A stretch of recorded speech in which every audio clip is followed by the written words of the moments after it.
nga atong gipuy-an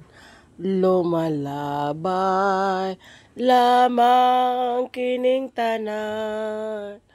ang mga katawhan nga dili mangandam iyagayon kining selotan ang kalayo nga dili mapalo mao ang giselo sa Diyos adlaw gabi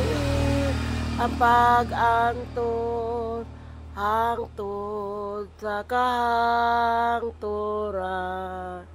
atong hinumduman nga ang katawan kinahanglan gayon mangandam